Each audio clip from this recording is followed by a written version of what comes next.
ਅਸੀਂ ਜਲੰਧਰ ਦੇ ਨਗਰ ਨਿਗਮ ਦੇ ਵਿੱਚ ਆਫਿਸ ਦੇ ਵਿੱਚ ਪਹੁੰਚੇ ਹੋਏ ਹਾਂ, ਜਿਸ ਦਾ ਅੱਜ ਡਰਾਈਵਰ ਯੂਨੀਅਨ ਵੱਲੋਂ ਕਿਹੜਾ ਅੱਜ ਹੜਤਾਲ ਕੀਤੀ ਗਈ ਸੀ ਤੇ ਉਹਦੇ ਦੌਰਾਨ ਅੱਜ ਨਗਰ ਨਿਗਮ ਦੇ ਕਮਿਸ਼ਨਰ ਨਾਲ ਇਹਨਾਂ ਦੀ ਗੱਲਬਾਤ ਹੋਈ ਹੈ। ਸਾਡੇ ਨਾਲ ਲੱਕੀ ਸੰਨੀ ਜੀ ਹੈਗੇ, ਆਪਾਂ ਸੰਨੀ ਜੀ ਨਾਲ ਗੱਲ ਕਰਦੇ। ਸੰਨੀ ਜੀ, ਅੱਜ ਕਮਿਸ਼ਨਰ ਸਾਹਿਬ ਨਾਲ ਮੀਟਿੰਗ ਹੋਈ, ਕੀ ਉਹਨਾਂ ਨੇ ਕਿਹਾ? ਸਾਡੇ ਕਮਿਸ਼ਨਰ ਸਾਹਿਬ ਨੇ, ਮਾਨਯੋਗ ਕਮਿਸ਼ਨਰ ਸਾਹਿਬ ਨੇ ਸਾਨੂੰ ਇਹ ਯਕੀਨ ਦਿਵਾਇਆ ਵੀ ਸ਼ਹਿਰ 'ਚ ਲਗਭਗ 500 ਟਨ ਕੂੜਾ ਰੋਜ਼ ਨਿਕਲ ਰਿਹਾ ਤੇ ਸ਼ਹਿਰ ਦਾ ਕੰਮ ਬਹੁਤ ਵਧੀਆ, ਸਫਾਈ ਵਿਵਸਥਾ ਲੋਕਡਾਊਨ 'ਚ ਵੀ ਜਿਹੜੇ ਸਫਾਈ ਸੇਵਕ ਜਾਂ ਸੀਵਰਮੈਨ ਜਾਂ ਡਰਾਈਵਰ ਹੈ ਆਪਣੀ ਜਾਨ ਜੋਖਿਮ 'ਚ ਪਾ ਕੇ ਵੀ ਬਹੁਤ ਵਧੀਆ ਕੰਮ ਕਰ ਰਹੇ, ਸਾਨੂੰ ਐਪਰੀਸ਼ੀਏਟ ਕੀਤਾ ਉਹਨਾਂ ਨੇ। ਸੰਨੀ ਜੀ, ਗੱਲ ਕਰੀਏ ਕਿਉਂ ਤੁਹਾਡੇ ਤੇ ਐਕਸ਼ਨ ਕੀਤਾ ਜਾਂਦਾ ਹੈਗਾ ਵੀ ਇਹ ਕੂੜਾ ਨਹੀਂ ਚੱਕਦੇ? ਪਹਿਲ ਦੇ ਆਧਾਰ ਤੇ ਪਹਿਲਾਂ ਤੇ ਪ੍ਰਾਈਵੇਟ ਕੰਪਨੀਆਂ ਨੂੰ ਪਹਿਲ ਦਿੰਦੇ ਹੈਗੇ, ਦੂਜੇ ਨੰਬਰ ਤੇ ਤੁਹਾਨੂੰ ਸਰਕਾਰੀ ਮੁਲਾਜ਼ਮ। ਕੀ ਕਾਰਨ ਹੈ, ਕਿਉਂ ਤੁਸੀਂ ਹੜਤਾਲਾਂ ਤੇ ਜਾਂਦੇ ਹੋ? ਕੀ ਕਮੀ ਰਹਿ ਜਾਂਦੀ ਹੈ ਤੁਹਾਡੇ? ਪਹਿਲੀ ਗੱਲ ਤਾਂ ਮੈਂ ਕਹੂੰਗਾ, ਦੇਖੋ ਜਲੰਧਰ ਸ਼ਹਿਰ ਦੇ ਮੇਅਰ ਸਾਹਿਬ, ਮਾਨਯੋਗ ਮੇਅਰ ਸਾਹਿਬ ਇੰਨੇ ਵਿਹਲੇ ਆ, 9-9 ਘੰਟੇ ਕੰਢੇ ਤੇ ਬਹਿੰਦੇ ਆ, ਕਿਸੇ ਅਫਸਰ ਦੀ ਡਿਊਟੀ ਨਹੀਂ ਲਾਉਂਦੇ। ਔਰ ਮੈਂ ਇਹ ਪੰਜਾਬ ਦੇ ਸਾਰੇ ਨਿਗਮਾਂ ਨੂੰ ਕਹਿਣਾ ਚਾਹੁੰਦਾ, ਜੇ ਕਿਤੇ ਮੇਅਰ ਸਾਹਿਬ ਦੀ ਕਾਰਗੁਜ਼ਾਰੀ ਦੀ ਲੋੜ ਪਵੇ ਤੇ ਉਹ ਉਹਨਾਂ ਨੂੰ ਉੱਥੇ ਵੀ ਬੁਲਾ ਲੈਣ। ਉਹ ਬਿਲਕੁਲ ਵਿਹਲੇ ਮੇਅਰ ਹੈ ਸ਼ਹਿਰ ਦੇ, ਹੋਰ ਉਹਨਾਂ ਨੂੰ ਕੋਈ ਕੰਮ ਨਹੀਂ। ਕੰਢੇ ਤੇ ਸਵੇਰੇ ਜਾ ਕੇ ਬਹਿੰਦੇ, 8-8 9-9 ਘੰਟੇ ਕੰਢੇ ਤੇ ਬਹਿੰਦੇ ਆ, ਗੂੰ ਤੋਲਣ ਤੇ ਆ ਗਏ ਆ ਇਹ। ਕੀ ਕਾਰਨ ਹੈ, ਕਿਉਂ ਮੇਅਰ ਸਾਹਿਬ ਤੁਹਾਡੇ ਤੇ ਐਕਸ਼ਨ ਬਾਰ-ਬਾਰ ਆਉਂਦਾ? ਕਿਉਂ ਤੁਸੀਂ ਹੜਤਾਲ ਕਰ ਦਿੰਦੇ ਹੋ, ਫਿਰ ਤੁਹਾਨੂੰ ਪਿਆਰ ਨਾਲ ਮਨਾ ਕੇ ਫਿਰ ਤੁਸੀਂ ਕੰਮਾਂ 'ਚ ਬਹਿ ਜਾਂਦੇ ਹੋ, ਫਿਰ ਦੂਜੇ ਦਿਨ ਤੁਹਾਡੀ ਹੜਤਾਲ ਹੋ ਜਾਂਦੀ? ਕੀ ਕਾਰਨ ਹੈ ਕਿਹੜਾ? ਤੁਸੀਂ ਪਹਿਲੀ ਗੱਲ ਤਾਂ ਮੈਂ ਇਹ ਦੱਸਣੀ ਚਾਹੁੰਦਾ ਹੈ, ਇਹ ਮਾਨਯੋਗ ਮੇਅਰ ਸਾਹਿਬ ਜਲੰਧਰ ਜਿਹੜੇ ਐਂਟੀ ਸ਼ਡਿਊਲ ਕਾਸਟ ਹੈ, ਐਂਟੀ ਵਾਲਮੀਕੀ ਸਮਾਜ ਹੈ ਇਹ। ਤੇ ਦੂਸਰਾ, ਇਹ ਆਪਣੇ ਚਹੇਤਿਆਂ ਨੂੰ ਠੇਕੇਦਾਰੀ ਦੇਣਾ ਚਾਹੁੰਦੇ ਆ, ਗੱਡੀਆਂ ਲੈ ਕੇ ਦੇਣਾ ਚਾਹੁੰਦੇ ਆ। ਇਸ ਕਰਕੇ ਸਾਡੀ ਜਮਾਤ ਨੂੰ ਇਹ ਚੋਰ ਸਾਬਤ, ਐਵੇਂ ਚੋਰ ਬਣਾਈ ਜਾਂਦੇ ਆ। ਜਦ ਕਿ ਲੋਕਡਾਊਨ 'ਚ ਪੂਰਾ ਵਿਸ਼ਵ ਸਫਾਈ ਸੇਵਕ, ਸੀਵਰਮੈਨਾਂ ਨੂੰ, ਡਰਾਈਵਰਾਂ ਨੂੰ, ਜਿਹੜੇ ਵੀ ਸਫਾਈ ਦੇ ਕੰਮ ਨਾਲ ਰਿਲੇਟਡ ਹੈ, ਪੂਰਾ ਵਿਸ਼ਵ ਉਹਨਾਂ ਨੂੰ ਮਾਨ ਸਨਮਾਨ ਦੇ ਰਿਹਾ ਹੈ, ਸਨਮਾਨਿਤ ਕੀਤਾ ਜਾ ਰਿਹਾ। ਐਡੇ ਐਡੇ ਵੱਡੀਆਂ ਹਸਤੀਆਂ, ਸੈਲੀਬ੍ਰਿਟੀਆਂ ਸਨਮਾਨਿਤ ਕਰ ਰਹੀਆਂ ਤੇ ਮੇਅਰ ਸਾਹਿਬ ਇਹਨਾਂ ਨੂੰ ਚੋਰ ਕਹੀ ਜਾਂਦੇ ਆ।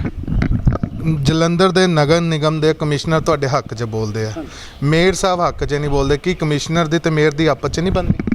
ਇਹ ਹੁਣ ਇਹ ਤਾਂ ਇਹਨਾਂ ਨੂੰ ਪਤਾ ਹੋਊ ਜੀ, ਇਕੱਠੇ ਤਾਂ ਇਹੀ ਬਹਿੰਦੇ ਆ। ਸਾਨੂੰ ਤਾਂ ਇਹ ਵੀ, ਸਾਨੂੰ ਕਮਿਸ਼ਨਰ ਸਾਹਿਬ ਨੇ ਇਹ ਯਕੀਨ ਦਿਵਾਇਆ ਵੀ, ਮੈਂ ਤੁਹਾਨੂੰ ਯਕੀਨ ਦਿਵਾਉਣਾ ਵੀ ਸ਼ਹਿਰ 'ਚ ਲਗਭਗ ਰੋਜ਼ 500 ਟਨ ਕੂੜਾ ਚੱਕ ਹੋ ਰਿਹਾ ਹੈ। ਜੇ 500 ਟਨ ਕੂੜਾ ਰੋਜ਼ ਚੱਕ ਹੋ ਰਿਹਾ ਹੈ ਤੇ ਇਟ ਮੀਨ ਕਿ ਇਹ ਬੜੀ ਆਪਣੀ ਲਗਨ ਦੇ ਨਾਲ ਕੰਮ ਸਾਰੇ ਕਰ ਰਹੇ ਆ। ਪ੍ਰਾਈਵੇਟ ਕੰਪਨੀ ਕਿੰਨਾ ਚੱਕਦੀ ਹੈ? ਪ੍ਰਾਈਵੇਟ ਕੰਪਨੀ ਵੀ ਇਹ ਆਪਣੇ ਚਹੇਤਿਆਂ ਨੂੰ ਠੇਕੇ ਦੇਣੇ ਚਾਹੁੰਦੇ, ਉਹਨਾਂ ਦੀਆਂ ਗੱਡੀਆਂ ਪਾਉਣੀਆਂ ਚਾਹੁੰਦੇ। ਚਹੇਤੇ ਆ, ਥੋੜਾ ਜਿਹਾ ਸਾਨੂੰ ਵੀ ਦੱਸੋ ਨਾ। ਚਹੇਤੇ ਹੁਣ ਤੁਸੀਂ ਮੀਡੀਆ ਰੋਜ਼ ਦੇਖਦੇ, ਲਗਭਗ ਜਿਹੜੇ 3-4 ਕੌਂਸਲਰ ਹਮੇਸ਼ਾ ਹੀ ਇਹਨਾਂ ਦੇ ਨਾਲ ਰਹਿੰਦੇ ਆ, ਉਹਨਾਂ ਨੂੰ ਇਹ ਗੱਡੀਆਂ, ਉਹਨਾਂ ਦੀਆਂ ਗੱਡੀਆਂ ਚਲਾਉਣੀਆਂ ਚਾਹੁੰਦੇ ਆ। ਕੋਈ ਐਮਐਲਏ ਸਾਹਿਬ ਦੀ ਇਹਦੇ 'ਚ ਨਾ ਬੋਲ?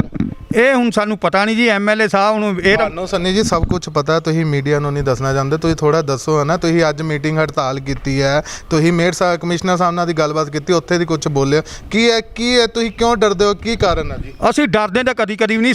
ਸਾਡਾ ਤਾਂ ਮੱਥਾ ਹੀ ਹਮੇਸ਼ਾ ਸਮੇਂ ਦੀਆਂ ਸਰਕਾਰਾਂ ਨਾਲ ਲੱਗਾ, ਪੰਜਾਬ ਸਫਾਈ ਮਜ਼ਦੂਰ ਫੈਡਰੇਸ਼ਨ ਦਾ ਜਾਂ ਨਿਗਮ ਸਫਾਈ ਮਜ਼ਦੂਰ ਯੂਨੀਅਨ ਦਾ।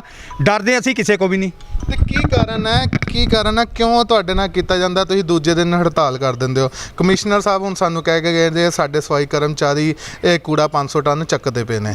ਮੇਅਰ ਸਾਹਿਬ ਕਹਿੰਦੇ ਜੀ ਇਹ ਸਾਡੇ ਸਫਾਈ ਕਰਮਚਾਰੀ ਕਿਹੜੇ ਸੀਵਰ ਪੱਕੇ ਬੰਦੇ ਹੈਗੇ, ਕੋਈ 500 ਟਨ ਨਹੀਂ ਚੱਕਿਆ ਜਾਂਦਾ।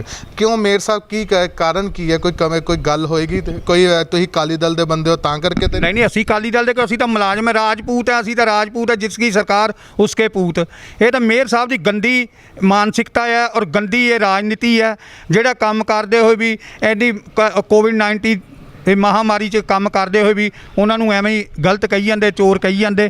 ਇਹ ਤਾਂ ਇਹ ਮੇਅਰ ਸਾਹਿਬ ਹੀ ਜਾਣਦੇ, ਜਾਂ ਇਹਨਾਂ ਦਾ ਜ਼ਮੀਰ ਜਾਣਦਾ, ਜਾਂ ਇਹਨਾਂ ਦੇ ਕੋਈ ਆਕਾ ਜਿਹੜੇ ਹੋਊਗੇ ਉਹ ਜਾਣਦੇ ਆ ਇਹਨਾਂ ਦੀ ਪਾਰਟੀ। ਕਿਦੋਂ ਮੇਅਰ ਸਾਹਿਬ ਕੰਡੇ ਤੇ ਬੈਠੇ ਸੀ ਥੋੜਾ ਤੁਹਾਨੂੰ ਪਤਾ? ਤੁਸੀਂ ਕਹਿੰਦੇ 7-8 ਘੰਟੇ। ਮੇਅਰ ਸਾਹਿਬ ਲਗਾਤਾਰ 3 ਦਿਨ ਹੋ ਗਏ ਆ ਕੰਡੇ ਤੇ ਬਹਿੰਦੇ। ਅਸੀਂ ਕਹਿੰਦੇ ਆ ਤੁਸੀਂ ਤੋਲੋ ਕੂੜਾ, ਸਾਨੂੰ ਇਹ ਤੋਲਣ ਤੇ ਕੋਈ ਇਤਰਾਜ਼ ਨਹੀਂ। ਤੁਸੀਂ ਦੀ ਕਿਦੋਂ ਹੜਤਾਲ ਕੀਤੀ ਸੀ ਉਦੋਂ ਤੁਸੀਂ ਦੀ ਚੈੱਕ ਕੀਤਾ ਸੀ ਕੰਡਿਆਂ ਤੇ ਜਾ ਕੇ, ਆਵੇਂ ਪ੍ਰਾਈਵੇਟ ਕੰਪਨੀ ਆਪਣੀ ਸਰਕਾਰੀ ਗੱਡੀ ਦਾ ਦੀ, ਤੇ ਉੱਥੇ ਉਦੋਂ ਪਰਚੀਆਂ 'ਚ ਪੂਰਾ ਦਿੱਤਾ ਗਿਆ। ਤੁਹਾਡੇ ਕੋਲ ਕਿਹੜੇ ਪਰਚੀਆਂ ਤੁਸੀਂ ਮੇਅਰ ਸਾਹਿਬ ਨੂੰ ਦਿਖਾਈਆਂ ਵੀ ਆ? ਦੇਖੋ, ਅਸੀਂ ਕਮਿਸ਼ਨਰ ਸਾਹਿਬ ਨੂੰ ਸਾਰਾ ਰਿਕਾਰਡ ਦਿੱਤਾ ਹੋਇਆ। ਹਾਂਜੀ।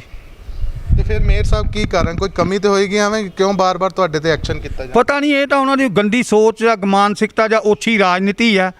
ਅਸੀਂ ਤਾਂ ਇਹ ਸਮਝ ਨਹੀਂ ਪਾਏ ਵੀ ਜਦੋਂ ਪਹਿਲੋਂ ਇਹ ਲਗਭਗ ਕੌਂਸਲ ਰਹੇ ਆ, ਹਰ ਵਾਰ ਇਹ ਵਿਰੋਧੀ ਤੁਹਾਡੇ ਨੇਤਾ ਰਹੇ, ਜਦੋਂ ਹਾਊਸ ਹੁੰਦਾ ਸੀ ਬੀਜੇਪੀ ਅਕਾਲੀ ਦਲ ਦਾ, ਉਦੋਂ ਇਹ ਕਦੀ ਨਹੀਂ ਇੱਦਾਂ ਦੇ ਸ਼ਹਿਰ ਦੇ ਇਹਨਾਂ ਨੇ ਮੁੱਦੇ ਉਠਾਏ, ਕਦੀ ਨਹੀਂ ਬੋਲੇ। ਤੇ ਉਦੋਂ ਤੇ ਕਹਿੰਦੇ ਸੀ ਅਸੀਂ ਸੀਵਰਮੈਨ, ਸਫਾਈ ਕਰਮਚਾਰੀ, ਡਰਾਈਵਰ ਯੂਨੀਅਨ ਨਾਲ ਅਸੀਂ ਨਾਲ ਹੈਗੇ, ਤੇ ਹੁਣ ਮੇਅਰ ਦੀ ਕੁਰਸੀ ਮਿਲ ਗਈ ਤਾਂ ਕਰਕੇ ਹੁਣ ਨਾਲ ਨਹੀਂ ਹੈ। ਪਤਾ ਨਹੀਂ ਜੀ, ਇੰਨਾ ਕੁਰਸੀ ਦਾ ਹੰਕਾਰ, ਅਸੀਂ ਤਾਂ ਸਾਨੂੰ ਤਾਂ ਪਤਾ ਨਹੀਂ ਲੱਗਾ ਵੀ ਇੰਨਾ ਕੁਰਸੀ ਦੇ ਬਹਿ ਕੇ ਹੰਕਾਰ ਹੋ ਜਾਂਦਾ ਵੀ ਬੰਦੇ ਨੂੰ ਬੰਦਾ ਹੀ ਨਹੀਂ ਸਮਝਣਾ।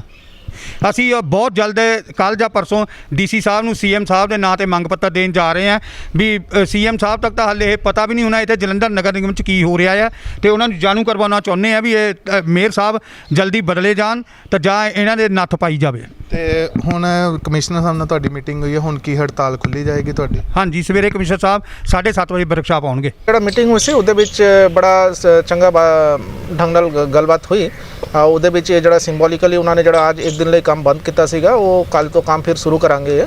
ਔਰ ਜਿਹੜਾ ਸਾਡਾ ਅਸੈਸਮੈਂਟ ਜਿਹੜਾ ਸੀ ਕਿ ਕੂੜਾ 550 ਟਨ ਦਾ ਰਿਹਾ, ਲੇਕਿਨ ਲੋਕਡਾਊਨ ਦੇ ਟਾਈਮ ਵੀ ਅਸੀਂ ਦੇਖ ਰਹੇ ਹਾਂ ਕਿ ਉਹ ਤਕਰੀਬਨ 500 ਟਨ ਆ ਰਿਹਾ ਹੈ, ਤਾਂ ਸਾਡਾ ਅਸੈਸਮੈਂਟ ਦੇ ਹਿਸਾਬ ਨਾਲ ਜ਼ਿਆਦਾ ਆ ਰਿਹਾ ਹੈ ਕੂੜਾ।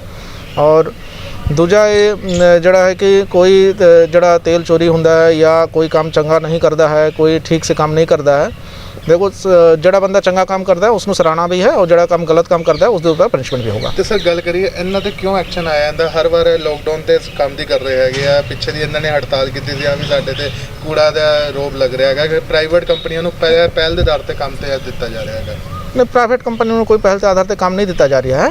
ਹਾਂ, ਜੋ ਸਾਡਾ ਐਗਜ਼ਿਸਟਿੰਗ ਮਸ਼ੀਨਰੀ ਹੈ ਉਸ ਹਿਸਾਬ ਨਾਲ ਅਸੀਂ ਕੰਮ ਕਰ ਰਹੇ ਹਾਂ। ਸਰ ਬਾਈ ਚਾਂਸ ਕੋਈ ਤੇਲ ਚੋਰੀ ਫੜਿਆ ਜਾਂਦਾ ਤਾਂ ਕੀ ਐਕਸ਼ਨ ਕੀਤਾ ਜਾਏਗਾ? ਨਾ, ਪਹਿਲਾਂ ਵੀ ਜਿਹੜਾ ਮੈਂ ਤੁਸੀਂ ਜਾਣਦਾ ਹੀ ਹੋ, ਪਹਿਲੇ ਤੋਂ ਅਸੀਂ ਫੜੇ ਸੀ ਉਸਨੂੰ ਪੂਰਾ ਅਸੀਂ ਇੱਕ ਇਨਕਰੀਮੈਂਟ ਬੰਦ ਕੀਤੇ ਸੀ, ਪੂਰਾ ਪਰਮਾਨੈਂਟਲੀ ਬੰਦ ਕੀਤੇ ਸੀ, ਤਾਂ ਉਸੇ ਤਰ੍ਹਾਂ ਸੇ ਕਾਰਵਾਈ ਕਰਾਂਗੇ। ਤੇ ਸਰ ਮੇਅਰ ਸਾਹਿਬ ਵੱਲੋਂ ਕਿਉਂ ਕਿਹਾ ਜਾਂਦਾ ਐਵੇਂ ਸਰਕਾਰੀ ਬੰਦੇ ਕਿਹੜਾ ਟਨ ਹੈਗਾ 500 ਟਨ ਪੂਰਾ ਨਹੀਂ ਚੱਕਿਆ ਜਾਂਦਾ, ਤੁਹਾਡੇ ਵੱਲੋਂ ਕਿਹਾ ਗਿਆ ਹਾਂ ਵੀ ਆ ਪੂਰਾ ਚੱਕਿਆ ਜਾਂਦਾ, ਤੁਸੀਂ ਦੀ ਵਿੱਧ ਦੇਖਿਆ ਕੰਡਿਆਂ ਤੇ ਜਾ ਕੇ, ਇਹ ਕੀ ਕਾਰਨ ਕੀ ਹੈ? ਨਹੀਂ, ਇਹ ਤਾਂ ਤੁਸੀਂ ਉਹਨਾਂ ਨੂੰ ਪੁੱਛ ਲਓ।